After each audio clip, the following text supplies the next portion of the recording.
are listening to the Art of Homeschooling podcast, where we help parents cultivate creativity and connection at home. I'm your host, Jean Miller, and here on this podcast, you'll find stories and inspiration to bring you the confidence you need to make homeschooling work for your family. Let's begin.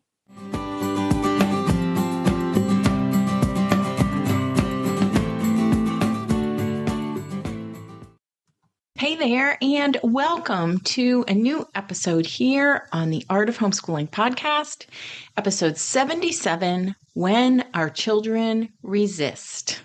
So glad you're here today.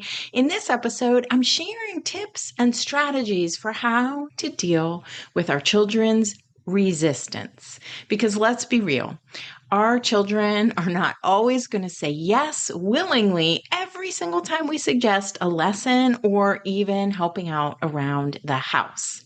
So in today's episode, I'm talking all about three possibilities, three scenarios for how to handle our children's resistance. The truth is, we can never make another person do something that we want them to do, right? We often forget this part of the dynamic when we're planning the lessons. But then when we begin the lessons, we remember that our children have free agency and they're the ones who decide whether to step into the activities and the learning or not. So what does this mean for us as their teachers, as their homeschooling parent? How do we handle their resistance without getting into a power struggle? So the more we try to coerce and control our children, the more they will resist. So where I want to invite you to begin is with acceptance. It's often the first step so that we can get back to connecting, having that strong connection with our children. So listen up, because I think you'll find my strategies and suggestions in this episode to be super helpful as you navigate your homeschooling and parenting journey. If you're feeling overwhelmed right now and find you're coming up against resistance regularly, I can help you. Overwhelm often comes from not knowing where to start or what to do next, coupled with not knowing who to ask. So I would suggest you schedule a mentor session with me and we can get you back on track. This episode comes from a bonus training I created for a masterclass called The Art of Teaching. This is just one of over 25 masterclasses inside the Inspired at Home membership. That's another option for you to get the support you need. You can find links to my mentor sessions, Inspired at Home, and all the other resources that I mentioned in this episode today over in the show notes at artofhomeschooling.com/episode 77. Today, I want to share with you some ideas, right, for how to respond. I have 3 kids, right? And I know how frustrating it can be when our children are dragging their feet. It seems to suck all of our energy away sometimes when they put up a resistance. It can be super frustrating and can even derail us in our homeschooling progress. So I want to give you some ideas for how to choose how you're going to respond. I have 3 scenarios to offer to you, and it's going to help you discern what's going on with your child and then how you might choose to respond to the situation. So when things aren't working, right, in our homeschools, we need to pivot. So we want to take a step back and approach things differently than what we've been doing so far, right? Because we all know that if you keep doing what you've been doing, you're going to keep getting what you've been getting. So the very first step, though, this might surprise you because this is really taking a higher view, right? The very first step is for you to even be willing and able to accept that your child is going to resist sometimes. Okay, it's part of childhood, it's part of teaching and learning. This happens sometimes. and that it's perfectly normal. I want to help you stay out of the game of what I call the game of shame and blame, because that's what we often do. We blame ourselves, we blame our children, and then we make that person, either ourselves or our child, feel bad about that. And that actually doesn't really help. It's not serving us, right? There's nothing wrong with responding that way. It just doesn't help us solve the resistance challenge that we're facing. So in order to step out of that shame and blame pattern, we need to accept it first and recognize that resistance is going to be there sometimes, right? There's no perfect curriculum or plan or parent or anything, approach. There's no perfect thing that's going to make the resistance go away. I had a homeschooling friend early on who was convinced that if she did everything right, whatever that means, right, that her children wouldn't rebel as teenagers.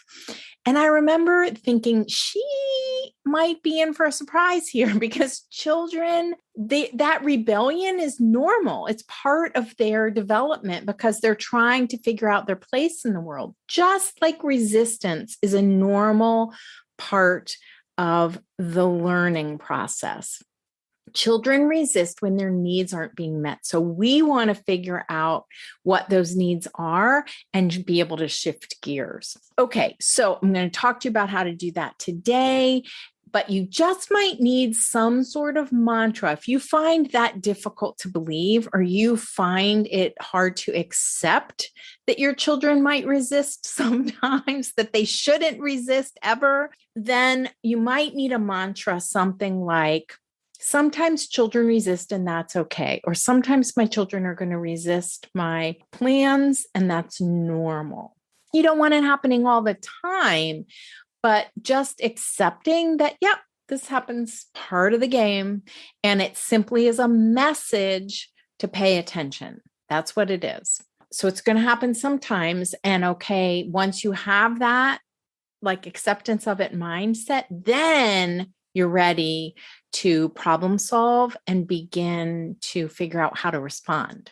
All right. So we know this is going to happen sometimes, and it still can be really difficult to know how to respond, right? I get these questions all the time from parents. Should I just push through and insist that they do the work? Should I give up altogether? Should I change curriculum? Should I use a different approach?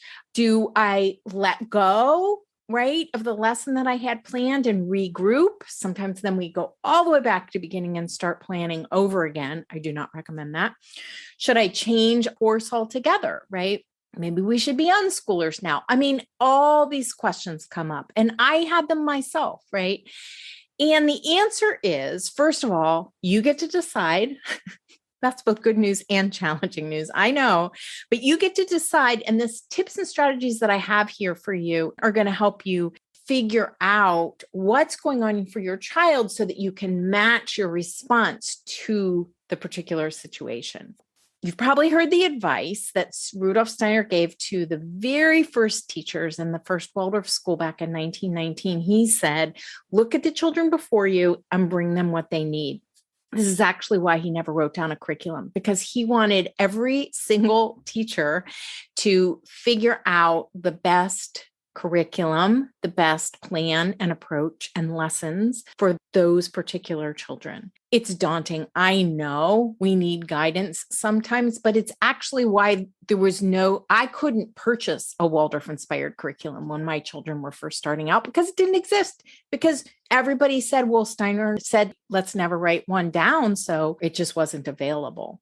I'm glad that there is curriculum available now. On the other hand, there is so much that it can be really overwhelming. I get that. That's why I encourage you to customize, right? And even if you purchase a curriculum and are following it to the T, resistance is going to come up. That gets back to square one of accepting that resistance is part of the teaching and learning process. All right. So Steiner said, look at the children before you, bring them what they need. And as homeschoolers, I think we're in a wonderful position to be able to do that. Probably even a better position to be able to do that than a classroom teacher, because we have a much smaller teacher-student ratio and we know our children really well. So if we can first accept that this is going to happen sometimes, and second, step away from the shame and blame game. Like, don't take their resistance personally. That's not always easy, but I encourage you not to take it personally.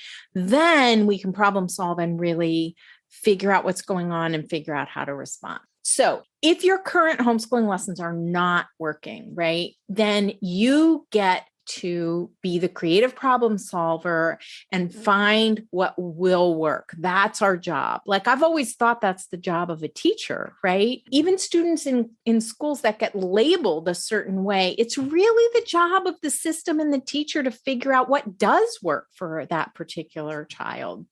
And luckily, as homeschoolers, we've made the commitment to do that, right? We're showing up for that. So that's our job. That's our job as teachers and parents, is to figure out what will work. So when things aren't working, how do you begin down that path of finding what will work?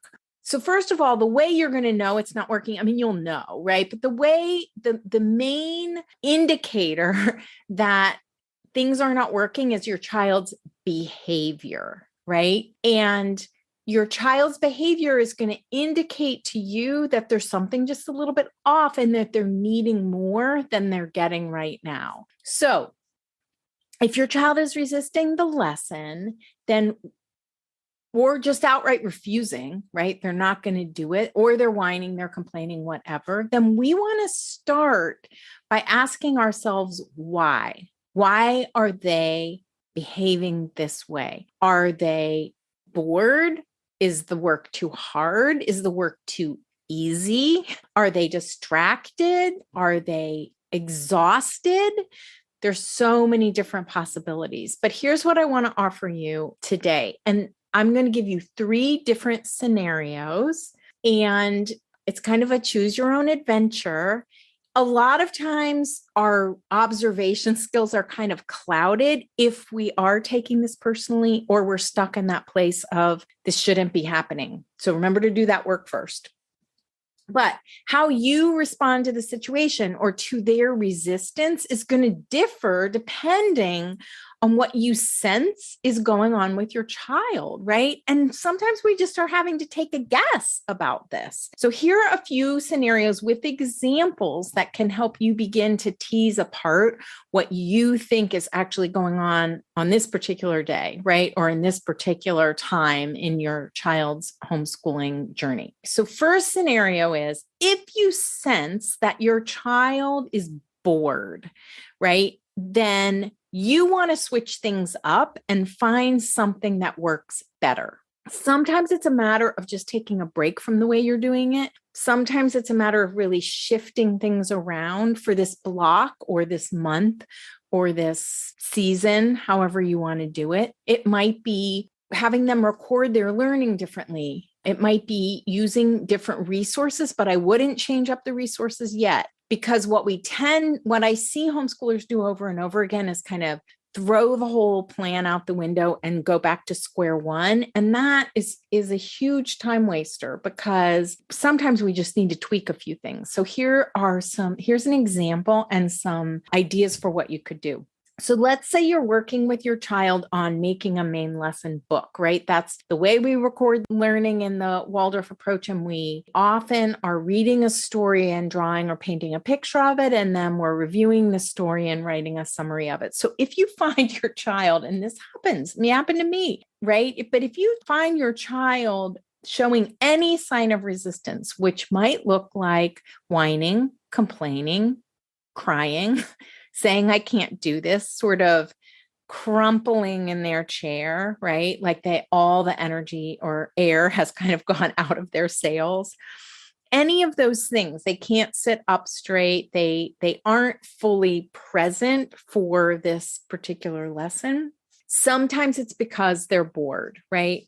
And boredom can have behind it a lot of things too. And I'm going to talk in a minute about if it's too hard or if it's too easy. But boredom can also look like if they're exhausted. So you really are going to have to get at, like, as specific as you can, what you think is the cause, right, of their behavior. But here's some things. If you think that boredom is the reason, is the why, right, for your child's resistance, here's some things that you could do. And they can be so simple. And again, like I said, I do not recommend that the first step is you throw the whole thing out, because what you'll do is it'll take you weeks to get back to where you are, and then you hit the resistance again. And so that's not really the answer. The answer is to tweak a few things and re-engage your child somehow, and then make note of what worked, right? It may not work the next time, but you just want to make note of what worked, because that might be a clue for the next time. So you can try switching gears and just doing a completely different type of activity, like set that main lesson book entry aside and go do a fabulous read aloud, like some really fun book that you're reading, a chapter book that you're reading together. Or you could memorize a poem and have them write the poem into the main lesson book. That's actually, when you're having main lesson book trouble, the very go-to thing for switching things up is to do the written work differently, because that's usually where the resistance comes in. Sometimes it's through the drawing. And if that's the case, then help them more, right? Or make the drawings like broader brush strokes, right? And not as much detail, but more color. If it's the writing of the summary, you could do it in a really different way. Just write some dialogue in there, memorize a poem, and have them then copy the poem into the main lesson book. You could try dictation rather than them copying a summary with you. But switching it up is really important, because that pattern of drawing one day, writing a summary the next can get stale. So you want to mix that up sometimes. You can also just play a game, set aside the main lesson book for a bit. Don't have to be making a main lesson book every single block, and go play a fun game like Bananagrams or Scrabble or something like that. So if your child is bored, you want to interject a surprise or something fun or something that you really enjoy doing together, because that pattern of shame and blame is going to be where your child keeps resisting and you keep resisting the resistance, or getting irritated by the resistance. And that is not a good thing to keep pressing forward with. You really want to switch things up. And then when you come back to the work, don't ditch it all together. But when you come back to it, then hopefully you're feeling refreshed or have some new ideas, feeling renewed about the work at hand. And children actually need lots of hands-on activities in order to step into the work, to engage in the work. So don't forget the other lively arts aside from drawing and painting, to bring those in, modeling, singing, drama, turn it into a puppet show, the story, movement, lots and lots and lots of movement, and beanbag games and all of that, because the lively arts really help children engage in the learning and help make it more memorable. Bonus there. Bring those in. Okay. Scenario number 2. If your child is resisting because the work is too difficult, which can be the case sometimes, then you want to break it down even further, right? Into smaller chunks.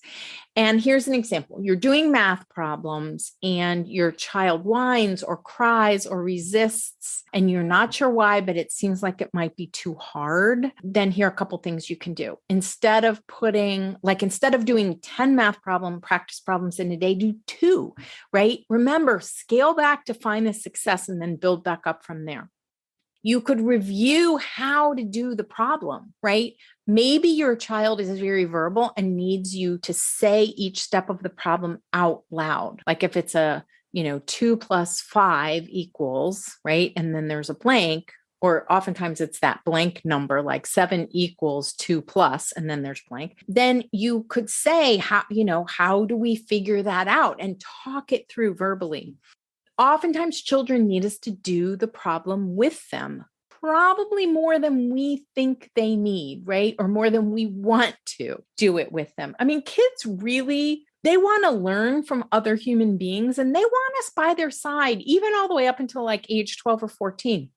We hope that they'll be independent before then, but oftentimes that's not the case. They really want to learn alongside other humans, and we want to be able to provide that in some way. Even if they're doing the work independently, we want to be nearby. So human connection is super important. And the converse of this is that the work is too easy. And sometimes the behavior looks the same. Is it too hard or is it too easy? And we have to really make a guess as to which we think it is.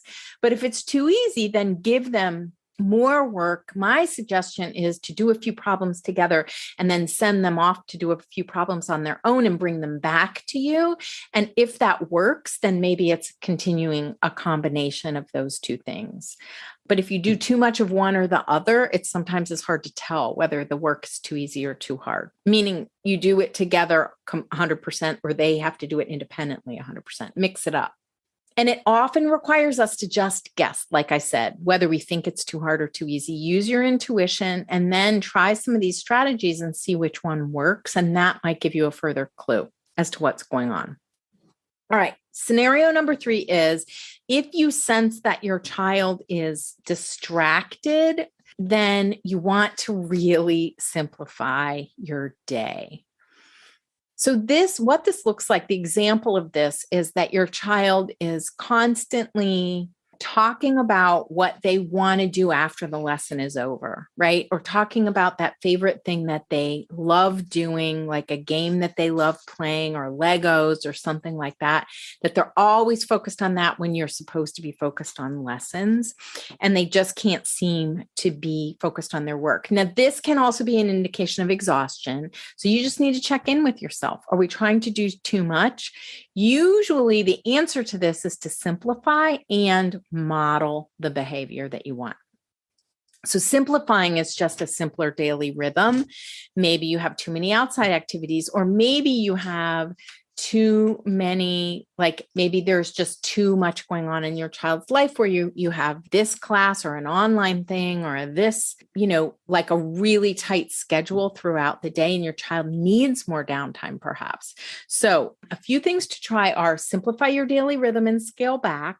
I'm warning you to not jump to being punitive, because sometimes that's what we tend to do, but instead focus on finding what is most helpful. Maybe limit screen time some. You just have to check in with yourself about that. Try your very best to limit interruptions, including your own interruptions, and modeling the behavior is really important. So we need to set our phones aside, not answer, not chat with our friends, not look at email, not look at other things during the time that we have said we're devoting to homeschooling, whatever that time is. And it could be a smaller chunk of the day, but we want to be fully present with our children and show that we can be, or at least are working on becoming distraction free, because we live in a really distracting world, and we want to model for our children how to handle that. Keep the motto in mind: do less better. So tighten up that rhythm. Have your focus time be a shorter amount of time so that you can truly, truly, truly be present and invite your children to do the same. All right. This last scenario, of course, overlaps some with the first one where your child might be bored, but just all these ideas are different ideas in all 3 scenarios, ideas that you can try so that you can get in touch with the why you think your child is resisting, and B, find ideas that work, like I said.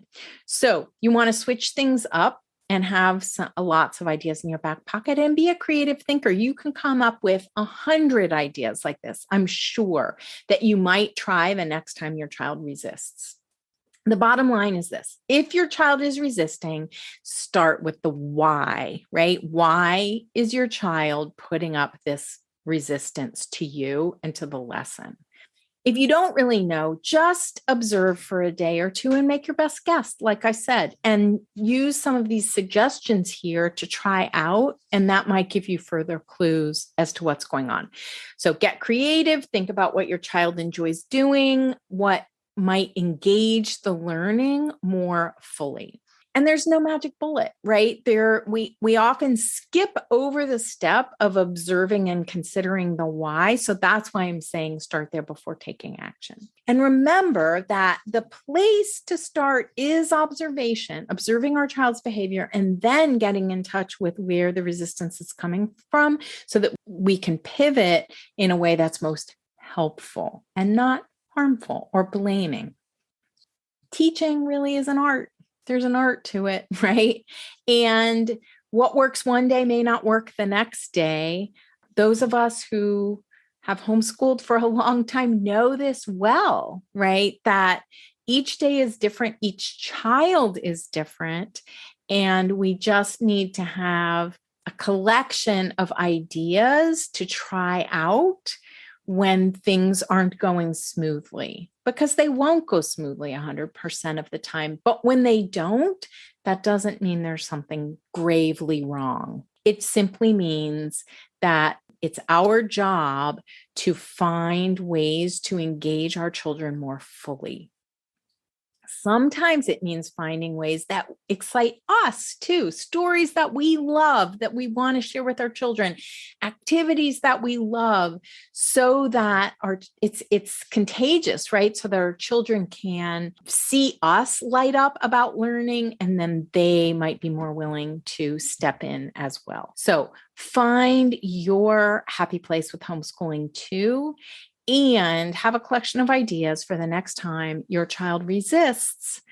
And don't forget to start with the why. Observe their behavior and try to make the best guess that you can about why you think they are putting up that resistance, so that you can pivot until you find what works.